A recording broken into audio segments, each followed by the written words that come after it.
Now, if the opening 3 game weeks have been super frustrating for you and you're thinking about hitting that wildcard button over the international break, do not worry, I've got you covered with the ultimate team and of course the guide with chip strategies as well included in today's video.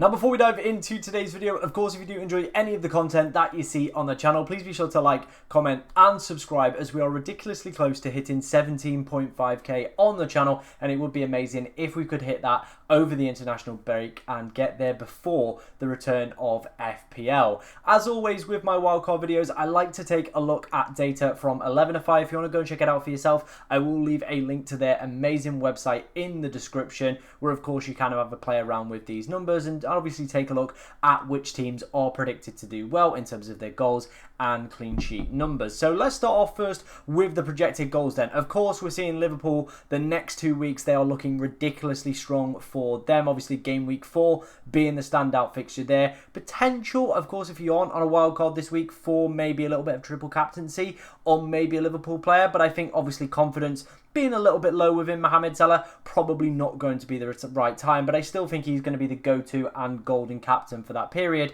And of course, Liverpool with plenty of attacking options, there is still a lot to think about with this case in study. We, in this draft, do of course have triple Liverpool, but things can very easily change over the next 24 hours with the conclusion of the deadline with the transfer market. If Alexander Isak does of course join Liverpool, I do think Gakpo and Ekitike don't personally become options for me. It just seems like they're a little bit too dicey with another quality attacker in there, and I don't think for me I would of course select them. We're seeing Manchester City here as well. I actually haven't put any Manchester City players in here, but game week 6 is going to be their ideal fixture, and that is where you're probably going to be looking at captaining somebody like an Erling Haaland. So I think with this team again, I probably would be maybe suggesting building transfers and of course having the ability to switch out Salah in game week 6 for Haaland, or of course looking to activate that free hit and of course get Erling Haaland in there for that 1 week as well. We're seeing some pretty decent numbers for Spurs as well. I know a little bit of a disappointing performance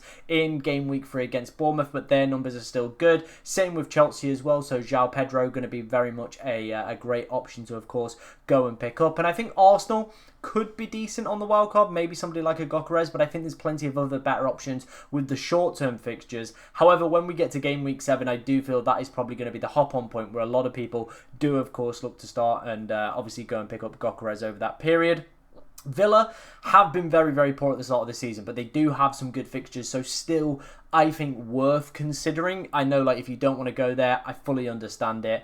They've just not been great in recent weeks. Palace, of course, next week is looking ideal. Game week 5 as well, pretty decent fixture. If you are going to free hit in game week 6 as well, you do miss out on the Liverpool fixture. So yeah, there's some of the top attacks. Of course, I would be looking to target with my wild card. Let's take a look then at some defences, and these are the projected clean sheet numbers for the next 5 game weeks. We're seeing Arsenal over that period as well. I still think probably getting in early on that Arsenal defence is definitely going to be worthwhile. Now, it is, of course, worth noting the injury to Saliba today and how that is going to affect their long-term defensive numbers. I do think we might see a little bit of a drop-off, so might make their attacking asset, their defensive asset, sorry, a little bit less kind of, valuable, in my opinion. City still look kind of similar to last season, so I'm not buying into that defence yet. And of course, their best fixture there, if we are planning a free hit in game week 6, which I would recommend with this wild card, I definitely think that's probably not, again, an ideal period for you guys to go for. And then we're seeing Liverpool in there as well, so Virgil van Dijk for the next few could also be a pretty decent pickup across that time period. Chelsea's numbers as well are continuing to look pretty steady. Same with Crystal Palace as well, obviously their ideal fixture coming in game week 4 as well. And a team I really like where I think you can find some excellent value is actually going to be Bournemouth over the next few weeks. Senesi probably going to be my top pick there, picking up defensive contributions in all the Premier League games he has played so far. And as you can see, there's some pretty decent percentage chances as well of a clean sheet. Like I said, if you want to go and check out 11FI's amazing website, of course there is a link in the description. Now let's head into my wildcard draft for game week 4. Now, wasting no time, let's dive straight into the defence then. We saw Chelsea's projected clean sheet numbers on that 11FI chart there, looking pretty steady. And I think Sanchez at 5 million has probably been the best goalkeeper within the game right now. 2 clean sheets already for him. He picked up a 3-pointer in the game against West Ham as well, obviously getting himself a save point. I think he's just been a very steady Eddie. And Chelsea, despite the injury to Levi Colwill in pre-season, are still looking a really, really good defensive unit. Definitely one I wish I'd have gone for at the start of the year. I'm not 100% sure why I didn't just go for Sanchez. He was the easiest and cheapest way into that Chelsea defence, and Sanchez and Chelsea have looked very, very comfortable at times this season. So again, I think he's just going to be a pretty safe and steady bet on the wild card as well. You've not got to worry into it. You're getting buy into a good defence. Dubravka as well at 4 million. If you want to play him, probably game week 8 is maybe the only week where you think over the next few where he might step in. But other than that, you're probably going to be sticking with Sanchez. We saw Crystal Palace. The next few are looking really, really good. And the Europa Conference League doesn't actually start till October. So you actually get a good few weeks out of Munoz before I would start to worry and would start to see some defensive, obviously, potential rotation with, of course, their European football. Managed to pick himself up a double-digit haul without really doing too much in the game, I'd say. Obviously, he looked very, very good, as always Munoz does.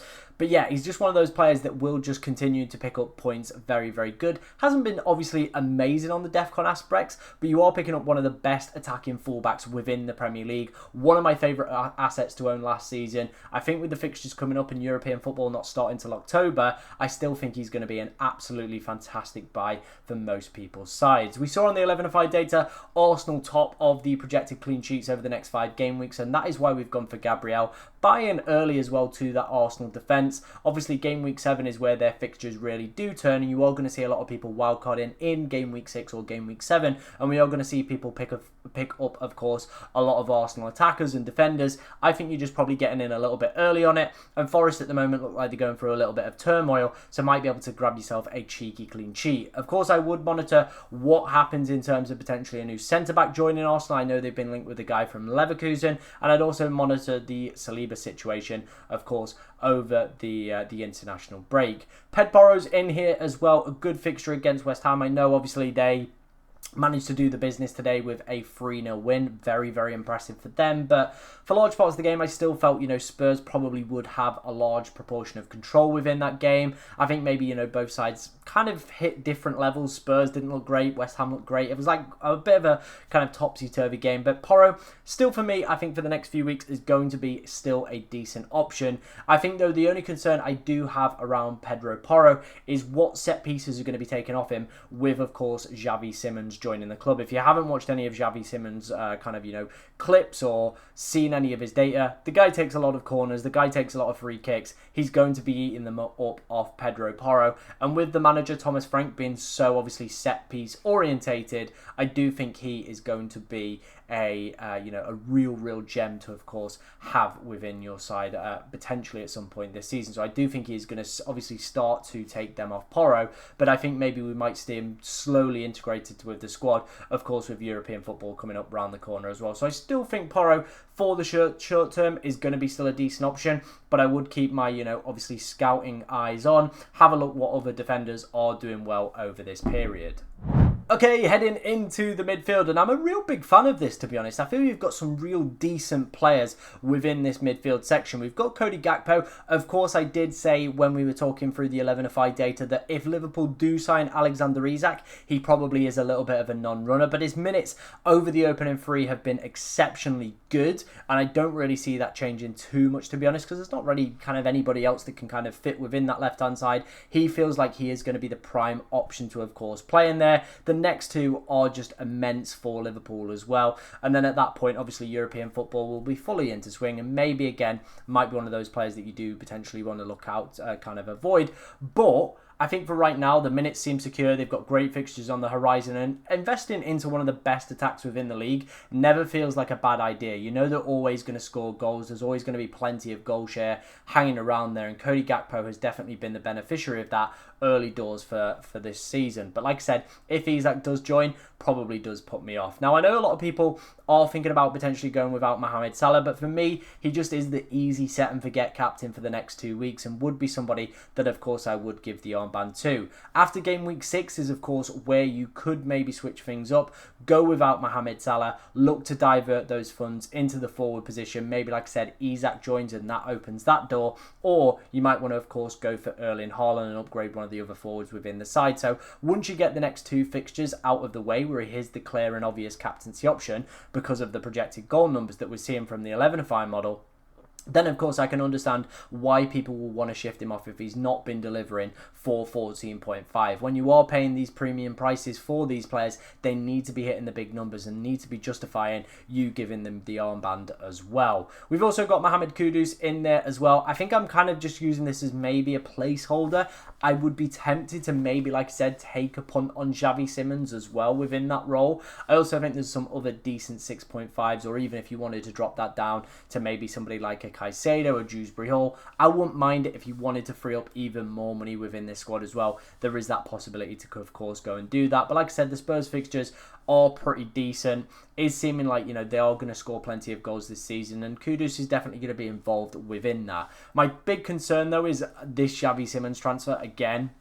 How is that going to impact with him in his role? Is it going to mean he's less of the talisman within the side? Potentially, again, could lose some of the set pieces with, of course, Xavi Simons taking them on both sides for Leipzig as well. So, again, could be a little bit of a concern further down the line. But for right now, with the next few fixtures coming up, I do think he is just a steady Eddie to, of course, go and pick up within your side. Saw, obviously, a brilliant performance from him today with the goal late on. The next few fixtures are great. He's one of those players that just plays real just minutes across the board. You think with Eze going as well, other people, of course, have to go and stand up, and you do feel like Saar is going to be one of those boys and I'm guessing this, you're probably not going to go against Liverpool, but if you really fancied it, could be a potential captaincy option against Sunderland at home. I'm just saying, but I still think he's a very good asset at 6.5 again, just for the money you're paying, the minute security, and with European football, like I said, not probably starting for Palace till a little bit later than most clubs, does feel like a very good option. Semenyo as well, one of the top scoring players within FPL so far this season, was very unfortunate not to come away with anything in the Spurs game as well. Had one big chance missed, and I'm forced Vicario to obviously pull out quite a few saves during that game as well. So I think he is still just going to be a decent player that is going to tick over. Bournemouth as well have looked really good going forward this season. They were one of the top sides last year as well for expected goals created. So it's not like it's just happening overnight. It's just a flash in the pan. They've got long-term history of doing this as well. So I think they are going to be a great attack to target this season. And Semenyo does feel like the kind of key player right now I would be selecting. Obviously, we're going to monitor what happens when Kluivert comes back. But overall, I still feel pretty confident about him and think he's an overall great pickup. And completing the lineup, it is, of course, going to be João Pedro and Ekitike. I think there is also an argument to, of course, go for Gyökeres. There is the money left in the bank if you did want to go for this, or maybe you've kind of suffered a little bit with price decreases. Like I said, you could maybe drop one of those midfielders down to a Dewsbury Hall, maybe to an Anderson, maybe even to a Caicedo, who's hit DEFCON in 2 of his games already this season as well. Or maybe just drop Porro down to like Van de Ven, for example, as well, if he is going to lose that set piece share, and upgrade to Gyökeres. There is that option with this side. But João Pedro, the fixtures for Chelsea are still seeming pretty decent. The injury to Delap as well, looking like that could be quite a few weeks, means that he's probably going to be leading that line for Chelsea with no real kind of competition. Looks like Jackson isn't going to be heading back to Chelsea either. So it kind of just feels like one of them where João Pedro's kind of got the free roam at the moment. We don't really know what the injury situation is with Palmer either. I would say the only downside of João Pedro right now is that it isn't looking likely that he's going to have penalties. Of course, Enzo did take the one in the game against Fulham. That is probably the only downside. I think if he had penalties, he definitely would be a must-buy for most people who already didn't own him and would be an absolute lock on the wild card. But with him not having the penalties, I do think there is maybe a little bit of scope to go against him if you think there's going to be some rotation. But I think his X minutes now are looking very good with, of course, the injuries that Chelsea have sustained at the moment. And, of course, everybody knows what he's been doing over the opening few weeks as well. He's been absolutely smashing it out of the park and destroying my rank and overall my happiness as well within this game, to be honest, right now. The other forward is going to be Ekitike. The the opening 2 game weeks he's absolutely smashed out of the park. A little bit of a poor game, I'd say, but nobody in the Liverpool side really impressed too much today from an attacking standpoint. It was always going to be, I would say, a tight and cagey affair. There wasn't ever going to be like a goal fest, really. And now I think, obviously, Liverpool, they're going to be playing some lesser defences, something that they've not really came up against already in this season. And I think this is where we're going to see the full Liverpool attack out in full force. So I think Ekitike, Gakpo and Salah, as a triple up, could do some serious damage over the next few weeks. Of course, though, it does depend what happens with Alexander Isak. If he moves to the club, I probably wouldn't have him on. I have Ekitike and Gakpo on my radar, really. I think I probably maybe would just avoid them. Or if you're confident that they're just going to be short-term punts, maybe the next 2 game weeks, and then, of course, look to potentially make some more transfers, then I understand that if you wanted to go for that as well. What I have done is put the team into Fantasy Football Hub's AI team model. Of course, if you want to go and check that out for yourself, there is a link in the description. They're still running off their 50% off sale, so I'd highly recommend going and checking that out for yourself. This is what the team actually scored. It scored a 93% AI rating. It actually has dropped Pedro Porro and played Senesi instead. I really like Senesi, like I said, hitting DEFCON in all the games. And what I wanted to do was obviously talk about this side in terms of potential chip strategy, because there's a few options that you could go for here. So game week 5, if we move to next game week, you could actually bench boost. If I optimize the team here, as you can see, it has a bench of...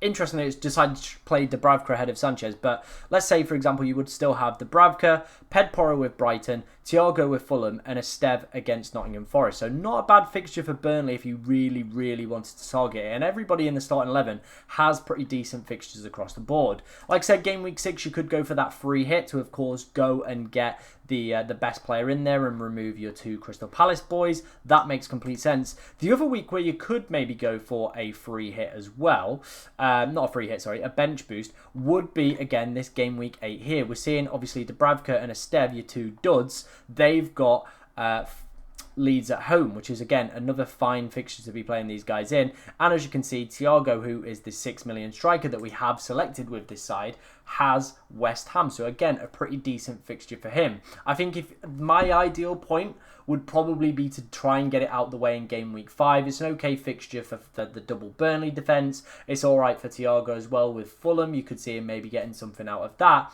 Then you can pretty much, after you've got the free hit out the way in game week 6, in game week 7, you then can have, take Thiago down to a 4.5, find that extra money if you want to, of course, go and upgrade, get rid of Salah, maybe look to bring in Erling Haaland. You've got those routes then to, of course, go and make those transfers happen and get the bench boost out of the way if you haven't already played it. So I think there's a lot of flexibility and a lot of possible options with this wildcard team. What I want you to do is let me know what your AI wildcard score is in the comments, of course, if you have taken part in activating your wildcard this week. Let me know what you think as well of the team overall, and if you've got any dilemmas as well about your team heading into the international break, let me know in the comments as I'll try to answer as many as I possibly can. But thank you for watching today, ladies and gentlemen, and good luck in game week 4.